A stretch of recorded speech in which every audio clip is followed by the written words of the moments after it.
We're going to discuss how to start a business. I mean, there are multiple ways to start a business, but when you start a business, I think there are some key things to set yourself up so you can be successful, not only in the short term, but also the long term. What's the first thing I should do if I want to start a business?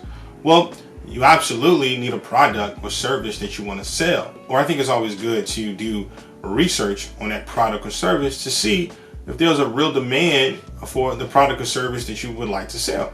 I mean, people can say, oh, I'm passionate about selling this product or service. But the thing is, product that you're passionate about may not sell well. So it's good to do demographic research and understand whether or not people are buying your products. You need to figure out whether or not this product is first in a category. There's a really good book called The 22 Immutable Laws of Marketing. And it talks about how a person to really have success should really focus on a category, one category.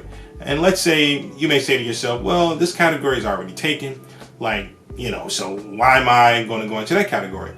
Or maybe there isn't a category for me to go into because everything is all taken. Well, there are ways to narrow your focus within that category. For instance, myself, I am starting a e-commerce clothing company, and the focus is going to be casual comfort, meaning it's going to be jogging pants, sweatpants, hoodies, sweatshirts, things like that, right? Now, the kicker is though, you may ask yourself, man, it's a lot of other people that's selling, joggers and sweats and stuff like that. So how are you going to make yourself different? Well, for me, and I don't mind saying this because nobody's really going to do it, but I'm going to focus on vintage inspired casual comfort clothes. That hasn't been done before. Now, people can say that they have seen vintage inspired clothing for jeans or t-shirts but no, I got a straight focus. It's going to be sweats, jogging pants, sweatpants, sweatshirts, t-shirts. That's it. I'm not going outside of that circle.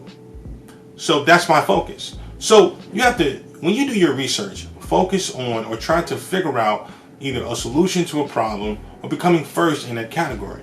You may say to yourself, man, I'm trying to make all the money. I ain't trying to miss out on no money. We got a lot of people over here that can buy my product, and I'm trying to tap into that marketplace. Now you may ask yourself, now how do I get started here? Well, once you have your focus, okay, once you've done your demographic research, once you figure out you're going to be first in a category.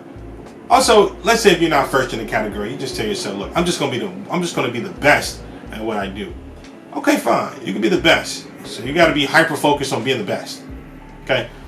Now you can create your MVP. Now your MVP is your minimum viable product. Pretty sure you've heard this before, but I think it's a phenomenal concept. Essentially, you create the product, even if it's not 100% finished, and then you essentially bring it to the marketplace and get some feedback on the product to see how it goes. After that, you get feedback from the marketplace, and then from there, you iterate. You change the item, you change the product to fit the feedback you got. And then you bring it back to the marketplace, you test it out again, and then you get more feedback. So you go through this loop, this constant loop of changing, iterating, getting feedback until you create the best product for that particular market. Okay? But however, if you focus on 2, 3, 4, 5, 6, 7, 8, 9, 10 companies, you can never gain that momentum. So that's the reason why focusing on a product is really good.